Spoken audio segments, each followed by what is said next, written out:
Bois du jus de canneberge, bois beaucoup d'eau, mets du yaourt dans ta mitaine, fais pipi après avoir fait des folies. La liste de conseils et de méthodes pour prévenir et traiter les infections urinaires est extrêmement longue. C'est que les femmes, majoritairement, et si tu ne sais pas pourquoi, tu peux aller voir la dernière vidéo, en souffrent depuis le début des temps. En Égypte, ils prescrivaient des remèdes à base d'herbes pour traiter les infections urinaires. Les Grecs et les Romains, eux, préféraient conseiller de bien manger et de bien dormir. Désolé, mais même si tu dors bien et que tu manges pas de McDonald's, les bactéries qui font le party dans ton urètre vont pas dire « Tiens, mange des légumes verts, je vais partir d'ici. » Ça fonctionne pas comme ça. Bon, on peut les pardonner parce qu'à cette époque-là, ils ne savaient pas que les infections urinaires étaient causées par des bactéries qui infectaient l'urètre et puis la vessie. Maintenant qu'on le sait, aujourd'hui, on traite les infections urinaires avec des antibiotiques, mais il existe aussi des méthodes non antibiotiques. Il y en a une liste, il y en a une panoplie, on va les couvrir aujourd'hui. Je tiens à dire tout d'abord que cette vidéo n'a pas pour but de démoniser l'utilisation des antibiotiques. Mais comme on a dit dans la dernière vidéo, il y a de plus en plus de bactéries qui sont résistantes aux antibiotiques qui sont utilisées pour traiter les infections urinaires. Du coup, ça vaut la peine de jeter un œil aux méthodes non antibiotiques pour prévenir les infections. Alors, ensemble, démystifions quels moyens fonctionnent ou ne fonctionnent pas, en plus de la science derrière ces méthodes.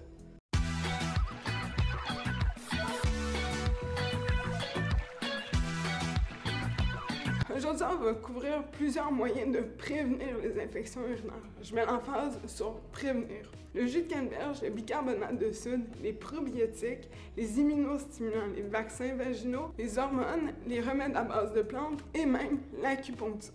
Tout d'abord, commençons par cette question. Comment est-ce que les scientifiques font pour prouver qu'une méthode fonctionne ou ne fonctionne pas? C'est ce qu'on appelle des Randomized Control Trials.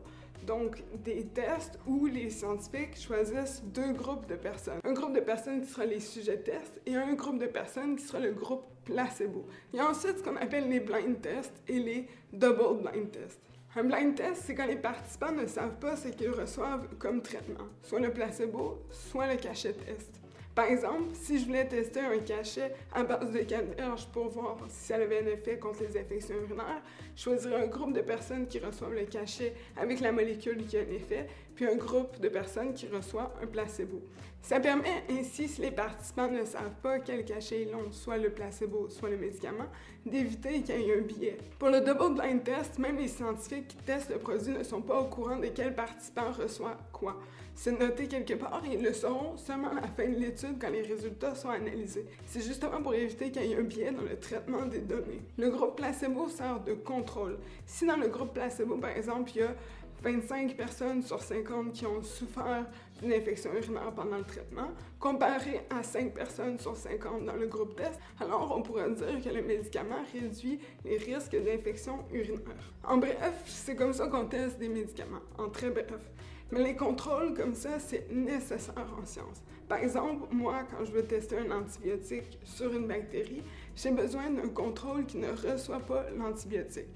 Pas parce que les bactéries vont avoir un biais, mais parce qu'il faut observer le ratio entre quand il y a l'antibiotique et quand il n'y a pas d'antibiotique. Maintenant, passons au moyen le plus populaire de prévenir les infections urinaires, c'est-à-dire le jus de canneberge, ou en France, Le cranberry juice.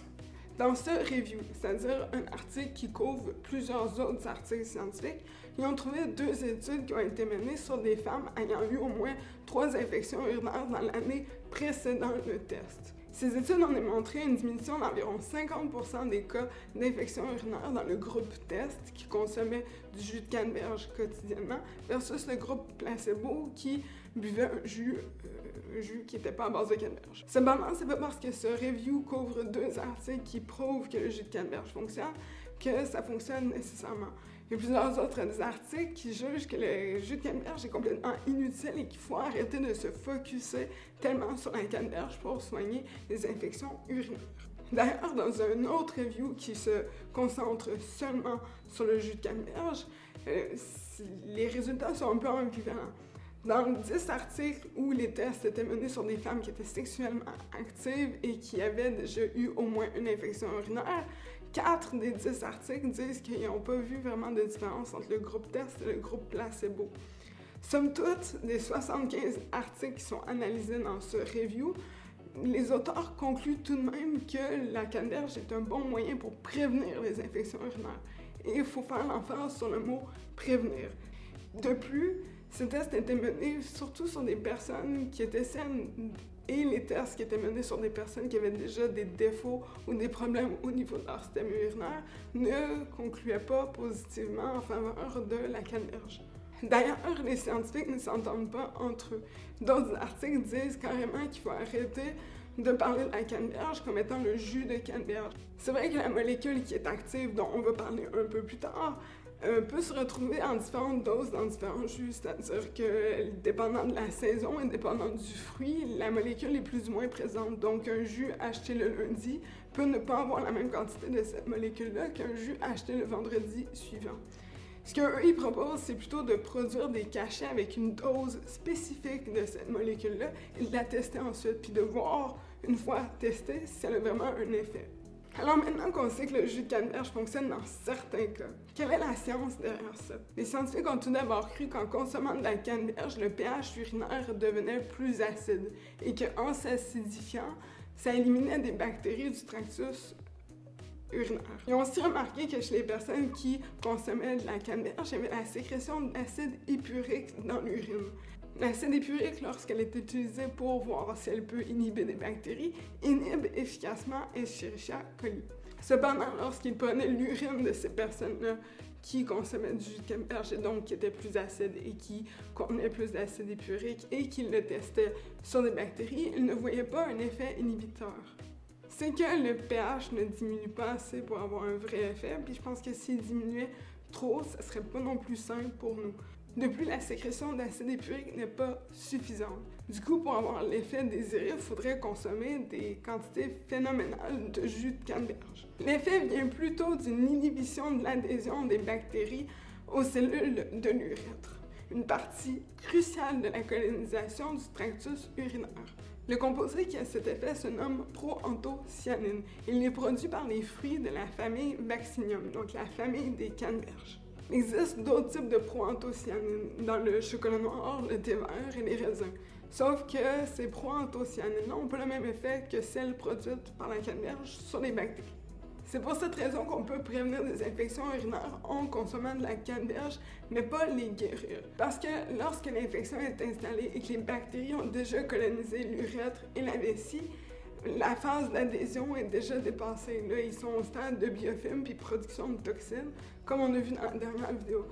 Passons maintenant à l'ingestion de bicarbonate de soude. De 1, je n'avais jamais entendu parler de cette technique.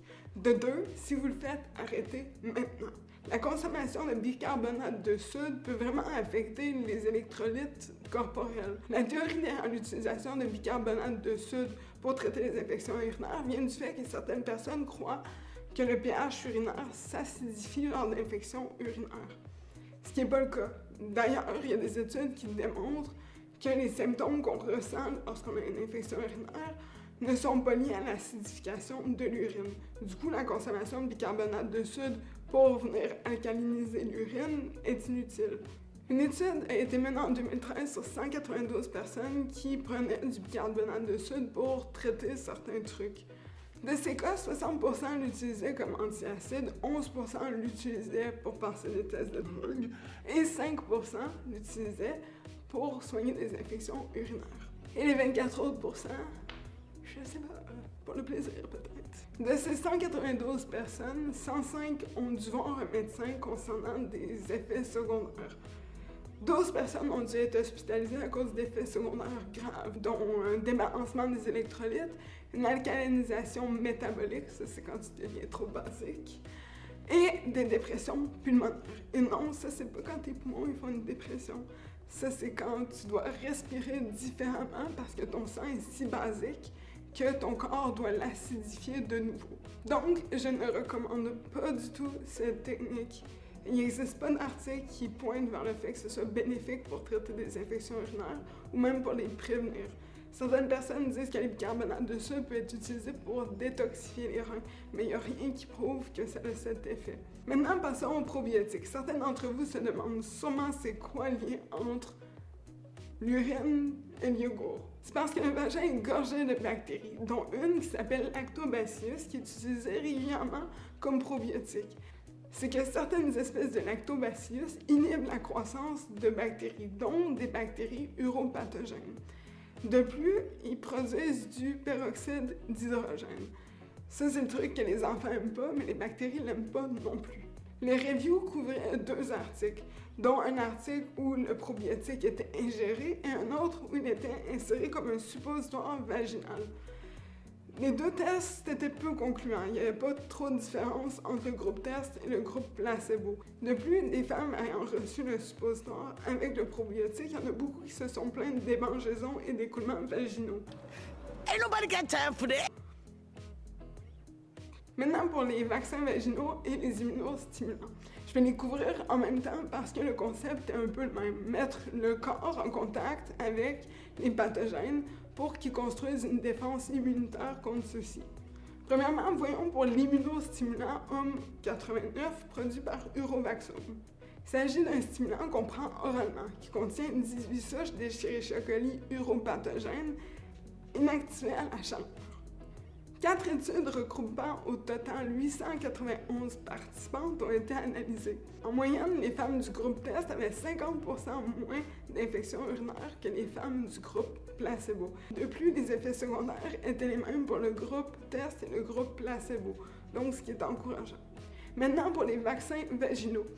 Et ne vous inquiétez pas, c'est plutôt un ovule qui contient 10 souches inactivées à la chaleur d'uropathogènes, mais pas seulement Escherichia coli.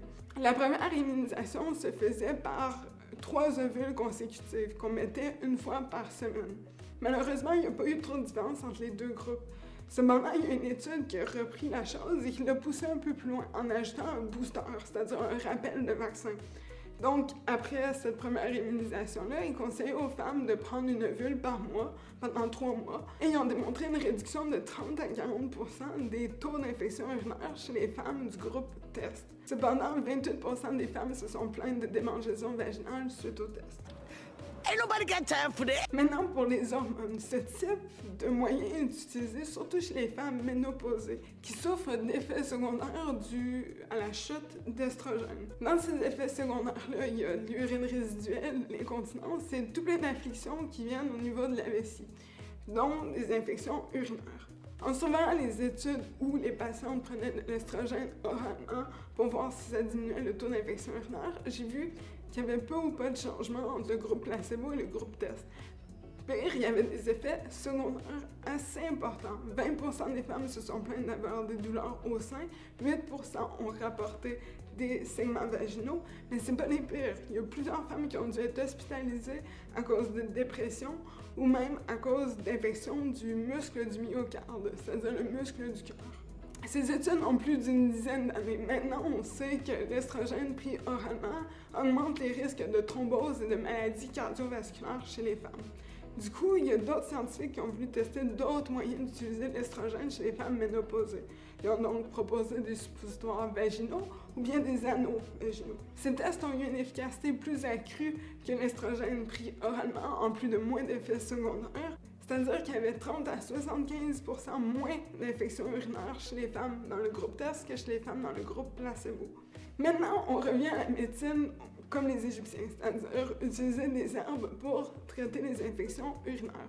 Dans ce review, ils ont observé 2 techniques, c'est-à-dire l'utilisation d'angiosin, qui est un cachet à base de réfort et de capucine, et le fameux Chinese Herbal Medicine. Pour tester l'angiosin, les scientifiques ont fait un double blind test, c'est-à-dire un test où ils ne savaient même pas eux-mêmes ce qu'ils donnaient aux patients. Ils ont fait ça sur 103 participants sur une période de 90 jours, où ils prenaient 2 pilules par jour, soit 2 cachets d'angiosin ou 2 cachets placebo. Au suivi, 180 jours après le test, ils se sont rendus compte que les personnes du groupe test avaient 34% moins d'infections urinaires que les gens du groupe placebo. Pour ce qui est des herbes chinoises, j'ai pris cet article-là, qui est un article qui couvrait plusieurs tests faits avec les herbes chinoises. Ils ont démontré qu'il y avait une efficacité assez accrue des Chinese Herbal Medicine, même que parfois, il était peut-être mieux que des antibiotiques, mais juste parfois. De plus, ils l'ont utilisé en combinaison avec des antibiotiques pour démontrer qu'il y avait une efficacité plus accrue. Cependant, le hic avec le Chinese medicine, c'est qu'il y a plus de 100 000 recettes. Puis il y a des recettes pour tout type d'affliction. Dans ces recettes-là, il n'y a pas juste des herbes parfois, il y a des parties d'animaux, tels que des nids de frelons, de la bile d'ours et même des sangsues.